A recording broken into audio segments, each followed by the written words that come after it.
அதிகாரம் 18. பிறரோடு ஒத்து வாழாதவர் தன்னலத்தை நாடுகின்றார்.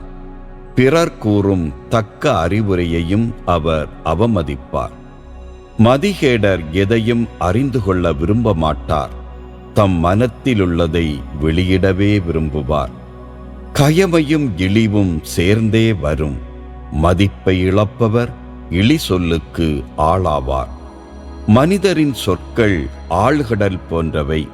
அவை பாய்ந்தோடும் ஒரு நீரோட்டம், ஞானம் சுரக்கும் ஊற்று. பொல்லார்பால் ஒருதலை சார்பு காட்டுவது முறையன்று. நேர்மையாளருக்கு நீதி கிடைக்காமல் தடுப்பது நன்றன்று. மதிகேடர் பேசத் தொடங்கினால் வாக்குவாதம் பிறக்கும். அவரது பேச்சு அவருக்கு அடி வாங்கித் தரும். மதிகேடர் தம் வாயால் அழிவார்.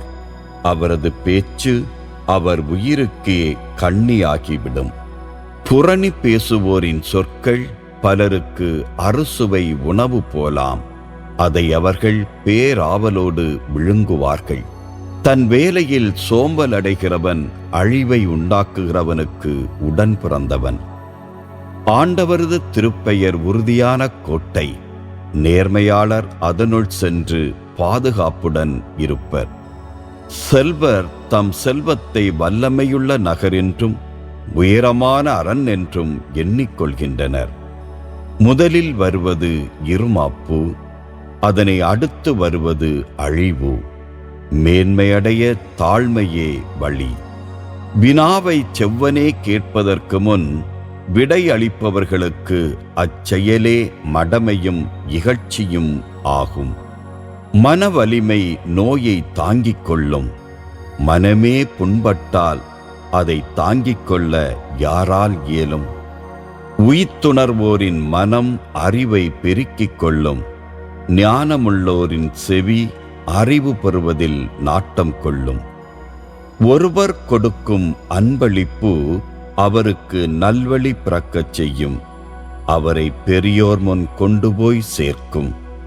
வழக்கில் எதிரி வந்து குறுக்கு கேள்வி கேட்கும் வரையில் வாதி கூறுவது நியாயமாகத் தோன்றும்.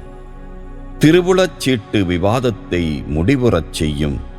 வாதிடும் வலியோரின் வழக்கை அது தீர்க்கும். அரண்சோழ் நகரை கையகப்படுத்துவதை விட சினம் கொண்ட சகோதரனை தன்வயப்படுத்துவது கடினம்.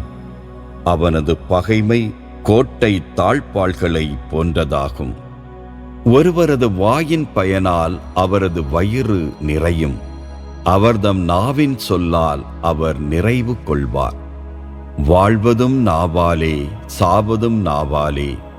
வாயாடுவோர் பேச்சின் பயனை துய்ப்பர். மனைவியை கண்டடைகிறவர் நலமடைகிறார். அவர் ஆண்டவரது நல்லாசியையும் பெறுகிறார். ஏழையர் கெஞ்சிக் கேட்பர். செல்வரோ கடுகடுப்புடன் மறுமொழி கொடுப்பர். கேடு வருவிக்கும் நண்பர்களும் உண்டு.